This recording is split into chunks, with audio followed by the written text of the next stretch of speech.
morning, welcome to Sky News Breakfast. Thank you for joining us this morning. Millions of us are set to enjoy a taste of freedom after months of lockdown and what seems like even more months of cold, wet, miserable weather.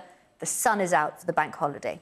The Met Office is predicting what could be the hottest day of the year with temperatures of 25 degrees Celsius in some parts of the country. But scientists are urging people to be sensible, with one member of the government's advisory group warning that the UK is on a knife edge with cases of the coronavirus rising again. Inzamam Rashid reports now from Blackpool. Bank holiday and Blackpool is buzzing. This seaside town has missed not just the people, but the sun too. This weekend, it got it all.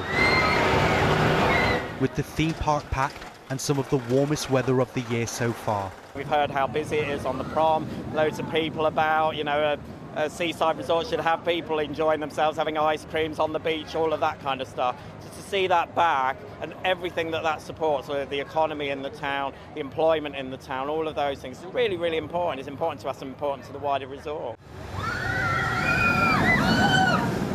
Tourist towns like Blackpool have been economically crushed by the pandemic.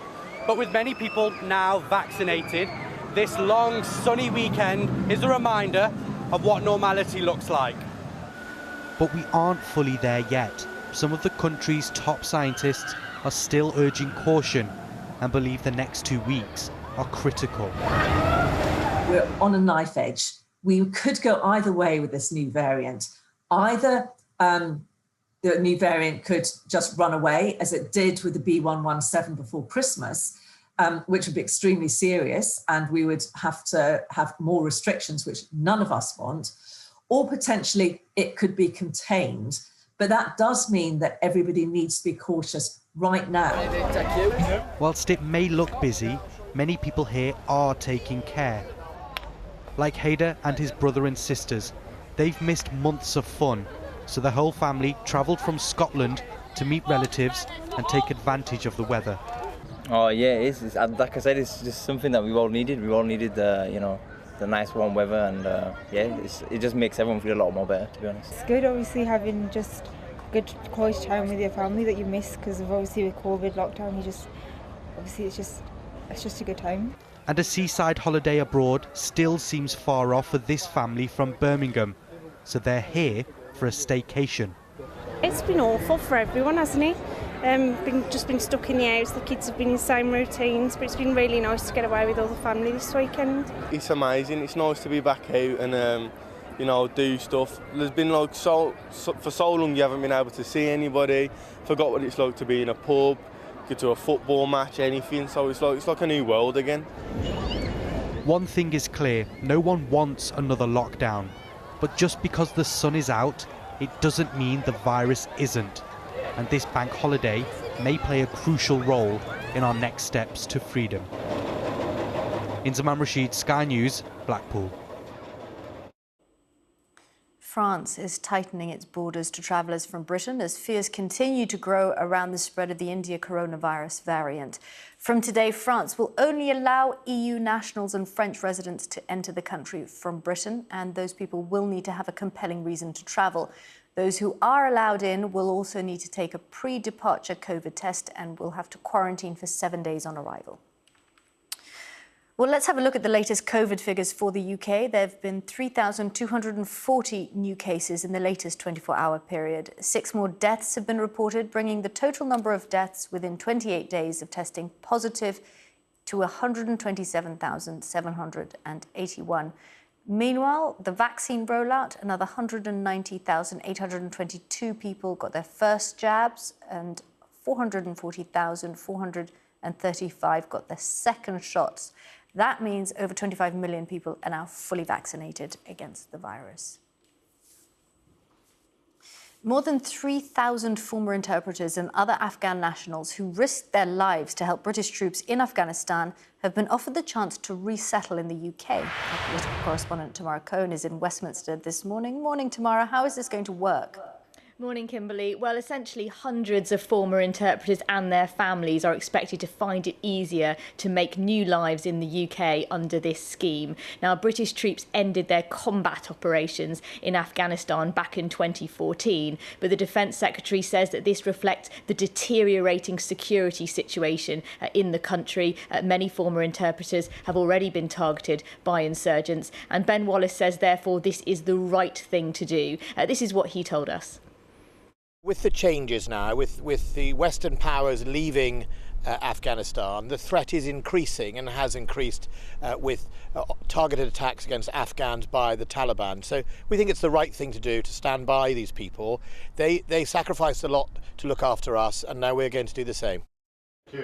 Now, this follows a long-running campaign supported by many British soldiers to help the interpreters come over. It extends an existing policy. There are already over 1,000 former interpreters and families living in the UK. But under this scheme, it won't matter how long they served, in what capacity, and whether they were employed directly by the MOD or locally, they will still get the chance to apply, and there will be no cap on numbers.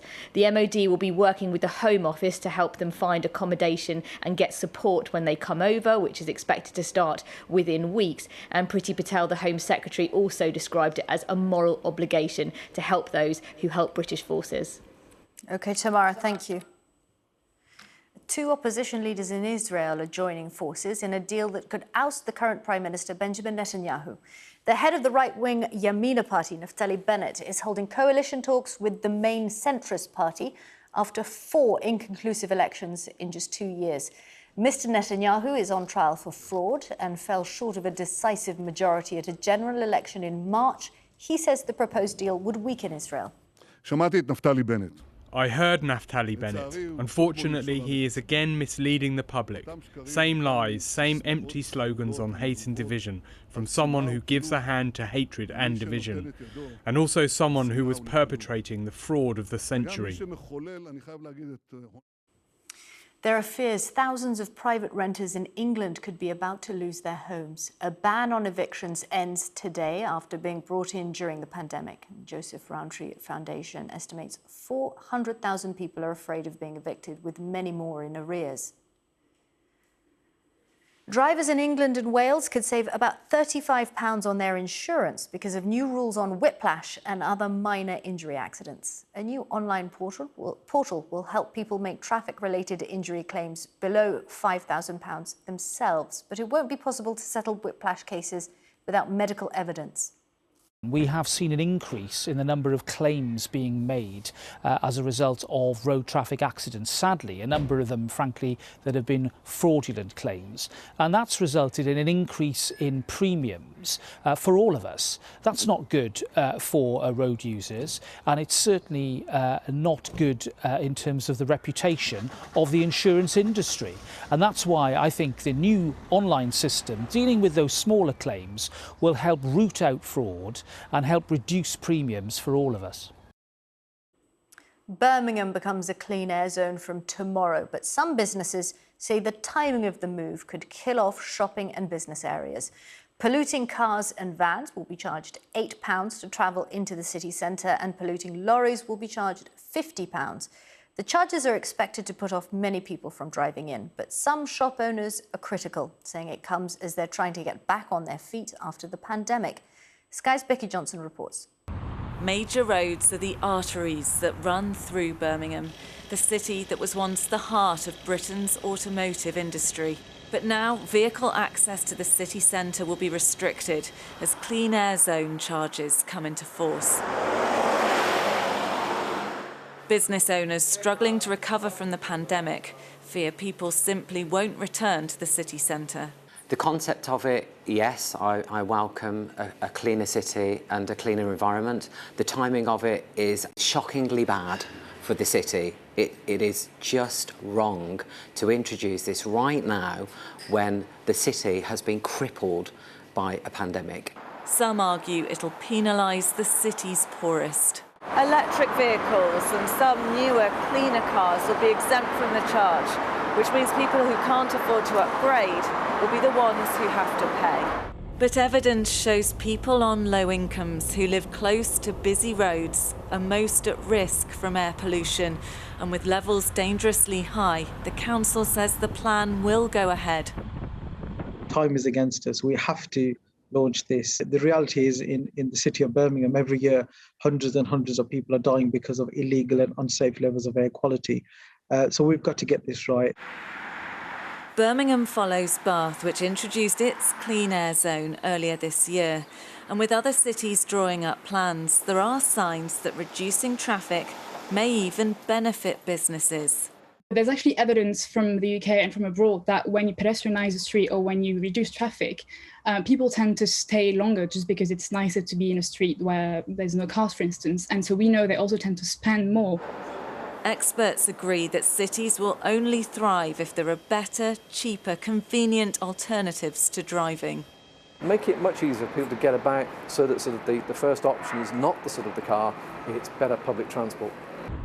In the race to drive down emissions, the challenge for cities will be cleaning up the air without suffocating business.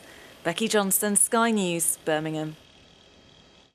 Let's have a look at some of the day's other news now. And almost 200 incidents of so-called upskirting were reported to police in England and Wales last year. Some victims of the offence, where attempts are made to take sexual pictures without consent, were as young as 14. They were targeted in places like supermarkets, parks, and on public transport.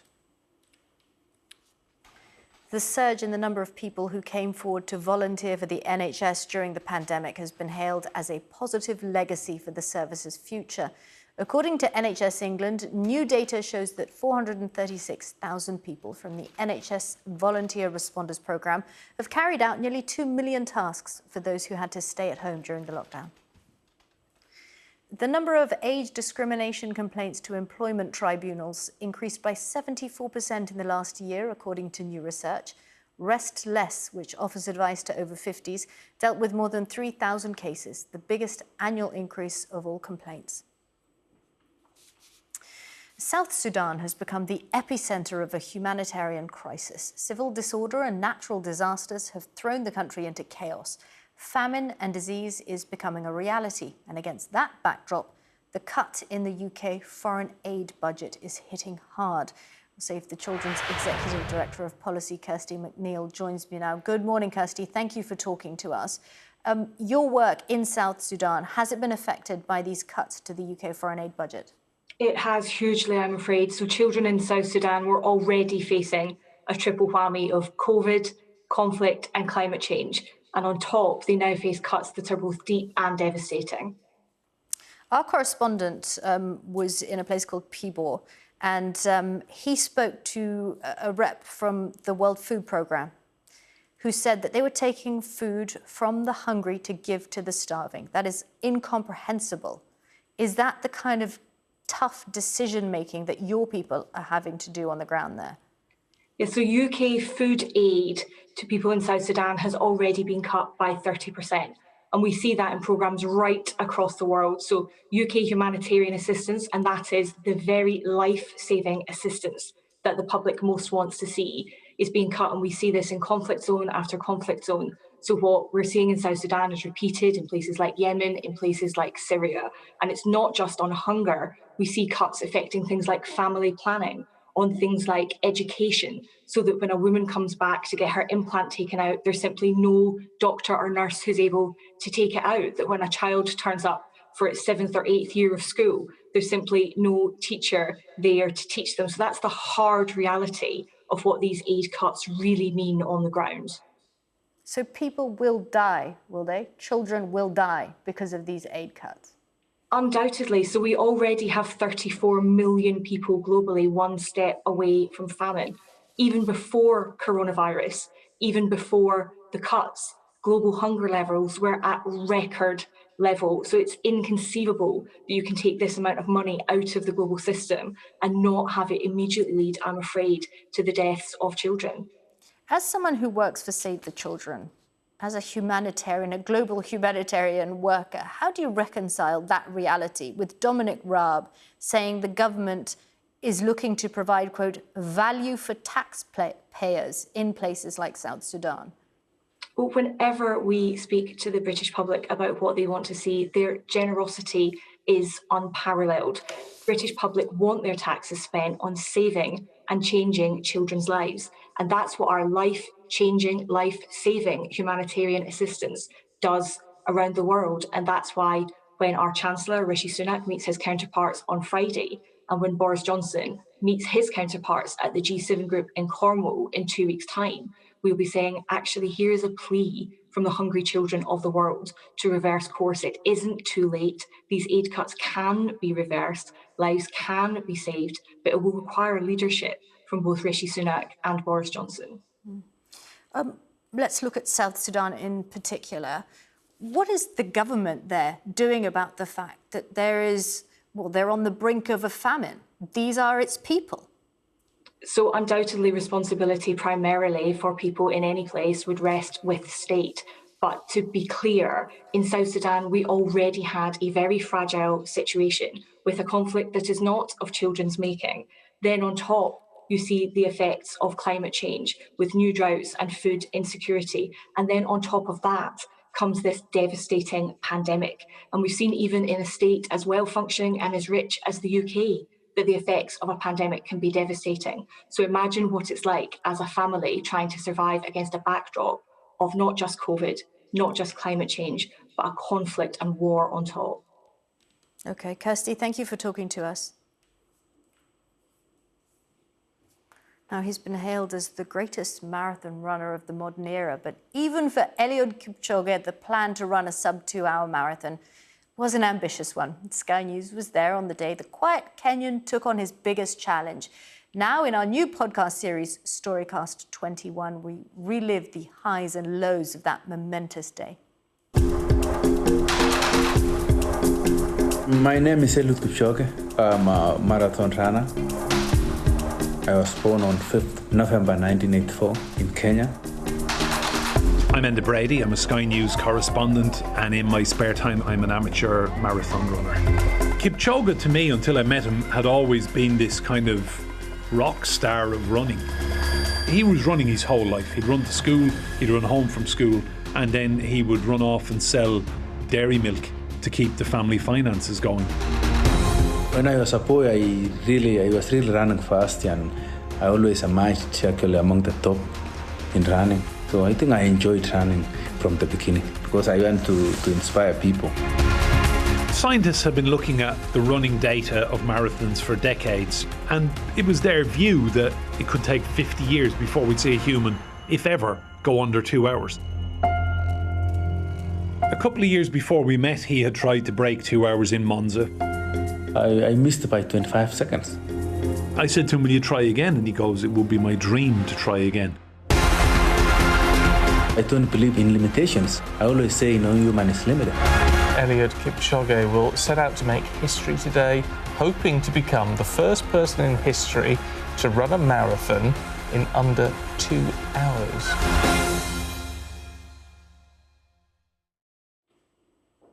And to hear how he got on, you can listen to this week's episode of Storycast 21. It's available now on the Sky News app and obviously wherever you get your podcasts. Time for the weather now. Joe is with us. Hot, but how hot, Joe? How hot, indeed, how hot. Well, we're all looking at that because yesterday we managed 24 degrees Celsius, that's 75 degrees Fahrenheit. But the record so far this year was set on the 31st of March at 24.5. So for this to be the warmest day of the year, and of course it being the last day of spring, we need to get higher than that 24.5. So we'll be watching throughout the day. And there is a fairly good chance that we'll see a 25.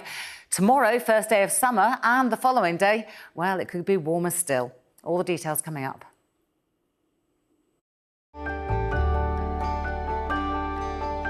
Look forward to brighter skies. The weather, sponsored by Qatar Airways.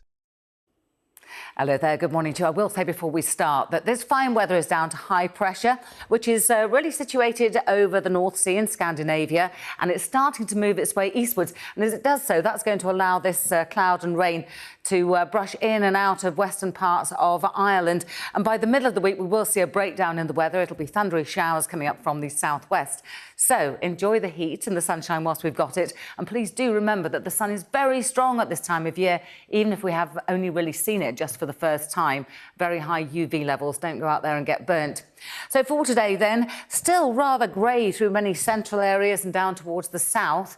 That's low cloud. It's going to burn its way off. Elsewhere, where the skies have been clear overnight, we've had mist and fog, and some of that quite dense. And again, that's going to burn off. And the sun is strong at this time of year, so it should go quite rapidly. So taking a look at the temperatures then, when we get some sunshine, temperatures widely 20 to 23 degrees Celsius for much of England and Wales. We could see a 24, possibly, hopefully, even a 25. Northwestern parts of Scotland were warmest yesterday, so there's a fair chance they're going to be one of the warmest places today as well.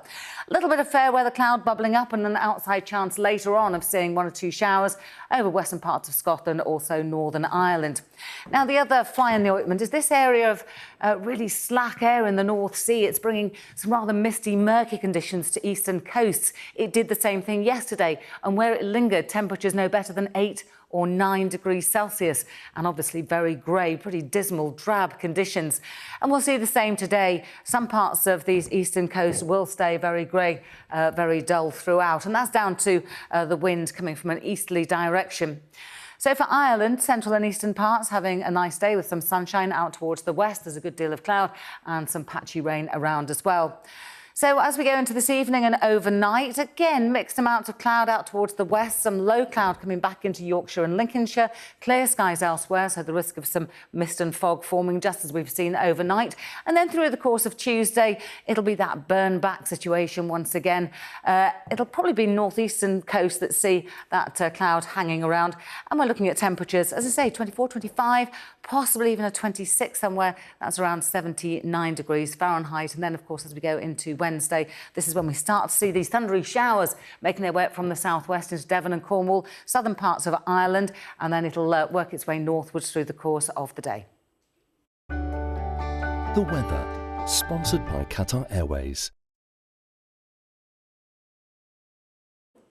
Birmingham is a city that was transformed by the motor car. Its city engineer, Sir Herbert Monzini, famously declared that there was little worth preserving and set about pulling down its historic Victorian buildings to accommodate highways and car parks. But from tomorrow, England's second city will become a clean air zone, with councillors trying to turn back its recent history and push cars back out of the centre. Zongo Shri, a professor in atmospheric science at the University of Birmingham, joins me now. Thank you so much for joining us this morning. Good morning to you. How bad is the air in the city that they want to get rid of all these polluting cars? Thank you. Good morning. So the pollution in Birmingham is primarily the problem of what we call nitrogen dioxide, particularly in the city centre. So there's a legal limit, which is something like a 40 microgram per cubic meter on annual average basis. Now, it is predicted that the city centre will not be able to meet that legal limit. And that is really causing the legal problems. But not only nitrogen dioxide, we also have PM2.5. It's the fine particles that penetrates into human lungs and causing long-term health problems. So are there many health problems because of pollution in Birmingham? It is predicted that about 1,000 premature deaths every year because of air pollution in Birmingham. And of course, that is only the extreme cases. You're talking about a lot of lower grade air pollution problems. For example, people with asthma or with COPD, and they could really be seriously affected by air pollution. And that could cause more people going to hospital, more people have to have cares, more lost productivity, and cause huge losses to economy. So in terms of the pollution levels, banning the most polluting vehicles from the centre, what effect is that going to have, and how long will it take for there to be an effect? Now, in terms of the effect, we would predict that the emissions of pollution will be reduced in a city centre, and that would eventually translate into improvement in air quality in the city centre. But because of the meteorology might change, we can't see that immediately. We might not be able to see that immediately, but we will see that hopefully in a longer term. I think the other thing to note is this is at the moment it's you've got clean air zone, it's in the city centre, and hopefully this is going to encourage people to use more public transport, encourage people to change their cars to more cleaner ones, and that in the longer term will bring the health benefit to all of us living in Birmingham. Just to correct myself, they're not banning them. They're going to charge people. I think it's £8 for cars and vans and £50 for lorries. Do you think more cities should be looking to this? Clean air zone is one of the instruments where the government used to try to limit the pollution levels in the what we call hotspots.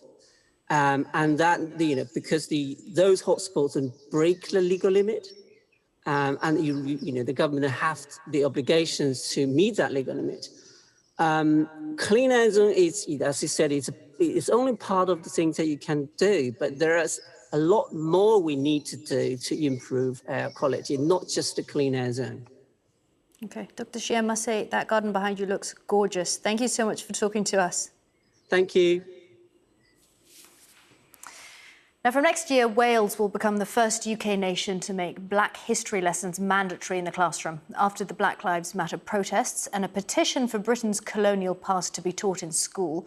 The devolved government wants children to become more, quote, ethical and informed. Sky's Laura Bundock has been to schools in Cardiff and the Valleys to hear from students and teachers about their new curriculum. Racism is a huge problem in our world. We need a Wales free of racism. I hope from now on every month is Black History Month. Sometimes the smallest voices pack the biggest punch. Martin Luther King inspired our speeches because his speech was to stop just one thing in the world. He should really inspire himself. Everyone should get together just to stop this racism. Black Lives Matter. These pupils are from one of Cardiff's most diverse schools. Would you like to tell us about some of the things that you've been learning, Lafayette? We've been learning about Black Lives Matter and how to stop racism and how to be anti-racist. You've been learning lots of Black history here isn't one lesson. It's part of everything they learn. Our children need to see themselves reflected in the curriculum. We look at our local history, the coal industry, World War I, World War II. How is it that Cardiff Bay is so diverse?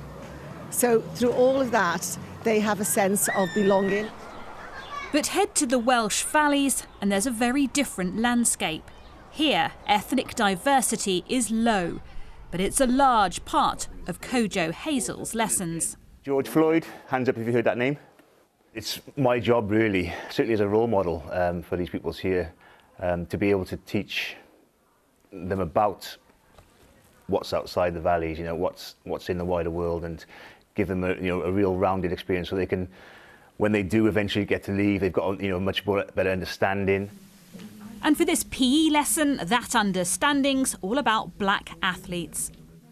Okay, bottom right-hand corner. Muhammad Ali. You've heard of him, have you? I enjoyed it. I felt like it brought a new insight to what is going on. I didn't know who like 80% of the people were. We're in charge of making the world a nicer place in the future, so I think it's important for the people of the older generation to show us how to make the world a better place. Black history will be mandatory in the new Welsh curriculum. None of the other nations have gone this far. This is just as important to the maths teacher as it is to the music or history teacher. Professor Charlotte Williams helped develop the new curriculum.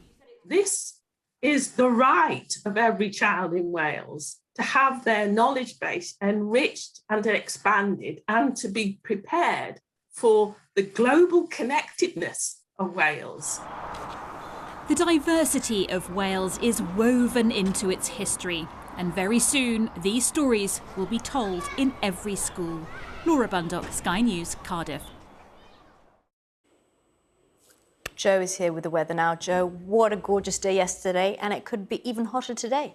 It could indeed. Temperatures yesterday, 24 degrees Celsius. Today, if we get 25, that'll make it the warmest day of the year so far and rather save spring, because it is the last day of spring today. The first couple of days of summer are looking quite good too, but then the middle of the week brings a thundery breakdown. Let's take a look.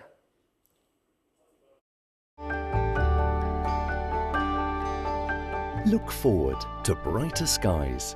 The weather, sponsored by Qatar Airways.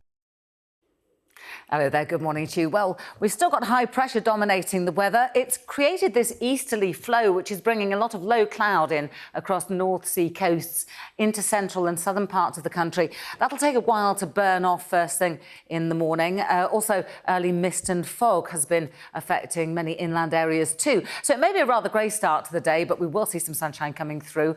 The best temperatures yesterday were the Western Highlands, and today there could well be a zone really from northwest London up through the Midlands to Manchester and Liverpool.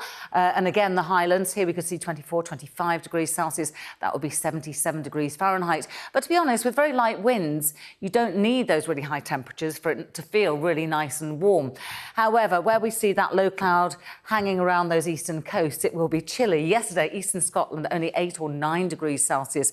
Hopefully better there today. But again, some of those eastern coasts could be a little bit dull at times. Mostly fine for this evening and overnight. The weather, sponsored by Qatar Airways. Let's have a look at the papers now. With us this morning, the political journalist Nadine Batchelor-Hunt and broadcaster, DJ and columnist Niamh Spencer. Hello again to you both. Thanks again for coming back. Let's kick off with The Guardian. Nadine, you've chosen this story. What is this about combustible insulation being put on schools after Grenfell? Yeah, so this story is about, as you say, combustible insulation being put on schools post-Grenfell. The kind of the cladding that's been put on was banned, or it was banned from high-rise apartment blocks, but it's being used on schools, and it's not just schools. So it says 70 schools here are known to have the cladding, but I think it says that 25 recently built hospitals, care homes, and sheltered housing complexes. And it's just another disturbing chapter in the kind of cladding fiasco post-Grenfell. Earlier this month, there was a fire on a block of flats in London that had, I think, 22% of the cladding now was the same cladding that was on Grenfell. So a lot of the promises that have been made about making housing and buildings more safer post-Grenfell with that sort of cladding just haven't been honoured, really, and it's quite shocking. Does anyone explain how or why this has happened? The schools were approached for comment, and so one school in the West Midlands was approached for comment, and they refused to say. But it's difficult to see, regardless of what it said, how it's justifiable, particularly when you're putting it on schools where kids are. We know this stuff is dangerous. It also releases like toxic fumes, if I remember rightly. So yeah, it's a bit, it's very concerning. And I think the Association for School and College Leaders also said it's a major cause for concern. OK, on to The Sun. Niamh, this is your story. An exhibition has been signed off by the Queen. An exhibition of what? An exhibition of the Duke's treasured artefacts. Now, this was actually planned for the Duke's centenary, which, of course, didn't happen, which is really rather sad. And it's basically a celebration of his life, their 73-year marriage together, and it is set to take place at Windsor Castle, but the Queen will not be opening the exhibition. That's been made quite clear. And yes, it is a celebration of his family life, his naval career, their incredible and beautiful wedding. And royal tourism actually has taken a massive hit. Now, this is a huge thing. People love to visit the castles. And normally, this is something that generates millions. But because of the pandemic, that hasn't happened. And so many jobs have been cut as well. So the hope is that this will bring a lot of the public back in, obviously safely, and generate some all-important money. Do they say when it's going to open?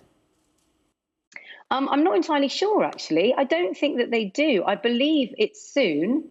but I'm not exactly sure. And that the Queen will be offered a private tour. That's good of them, seeing as it's in her castle.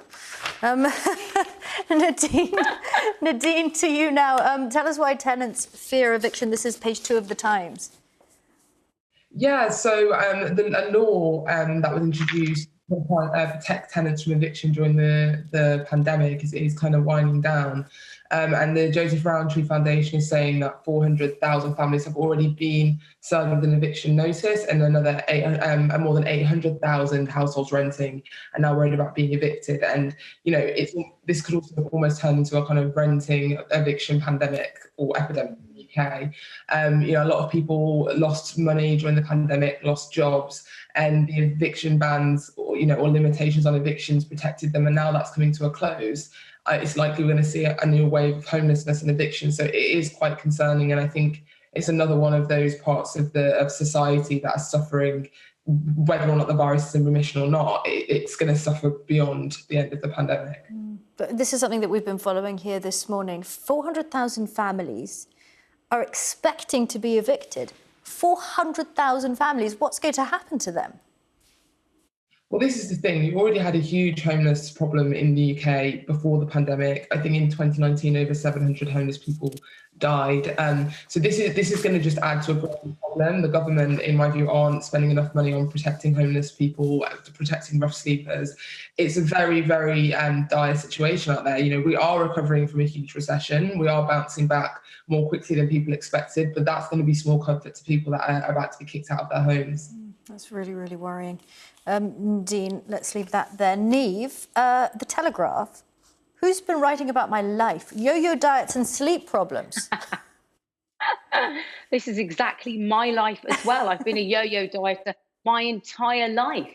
And then you wonder why you can't sleep. The impact that yo-yo dieting, which is also known as weight cycling, which is really just gaining and losing 10 pounds on and off, on and off, on and off, is significantly serious. It causes heart disease, stroke, and other serious health issues, and just gives terrible, terrible sleep. The duration of your sleep is affected. Your ability to fall asleep is affected, and you get disturbed more. I mean, I've got a toddler and a 4-year-old. I don't sleep anyway. What is sleep? But put into that. We work in news. I don't know.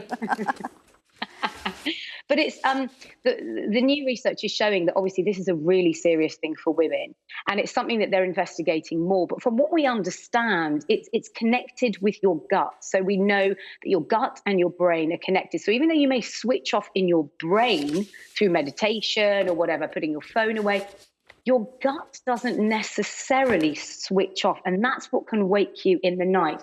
Hormones, metabolism get affected. This is a really serious thing for women. Yeah, it really is. We joke, but it really is. OK, Nadine, this is a cute little story. Well, it didn't start well, but it ended well. The Guardian, about a dog.